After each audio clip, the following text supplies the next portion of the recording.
Just in the Kitchen with me, your host Justine. Today we are going to make Blackberry Cobbler.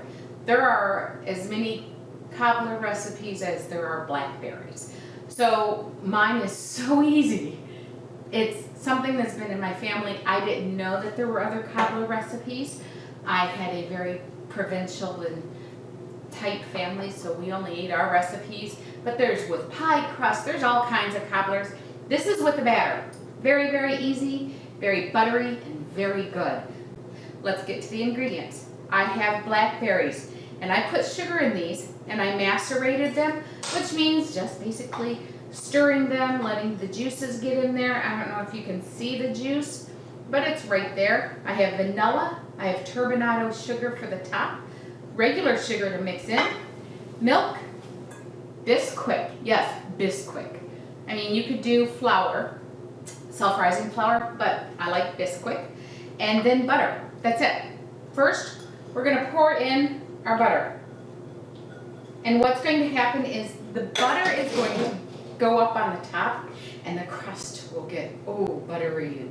I use salted butter because I like the salty flavor of it. So it is salted butter. Then I add in the milk and add in the sugar. Maybe I'll add in the sugar first. Add in the milk, add in the vanilla, and I stir. It doesn't have to be lump-free, but try and get most of the lumps out of it. There's a little bit of vanilla in there. Can't have that happen, can we? Okay. Pour it in there. See how the butter went on the top? Oh, I tell you what, when it bakes, it is so good to have that butter around the sides. We fight over the sides. Now I'm going to place the blackberries in there. All over. It's okay if you get a little syrup, but not too much, because these berries do give off juice.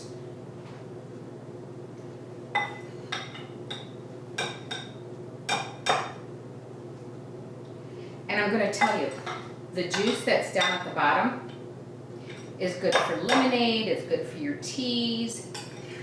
It is so good. All it is blackberry and sugar. That's it. Now, I take the turbinado sugar and I sprinkle it on the top to give it some crunch when it bakes. There are so many things going on with this. The crust gets crunchy. The crust gets hard up on top, and then you've got the butter sides, and then you've got the sugary crunch from the turbinado sugar. It is so, so good. If you want to put more berries in it, you can. I do this with peaches. I do it with all kinds of things. Sometimes cherries, and I'll add a little almond to it instead of vanilla almond extract. It is just lovely, and it's an easy recipe. That's it. In the oven at 350. I'm going to bake it till the center comes out and the toothpick is clean. Okay? I'll talk to you later. Bye. Here it is. Oh, looks so good. I'm going to try a little of the crust.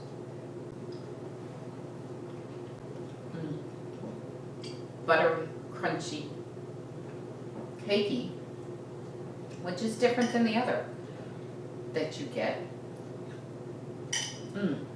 So now I've got a little ice cream, because what better way? Now I love it still hot.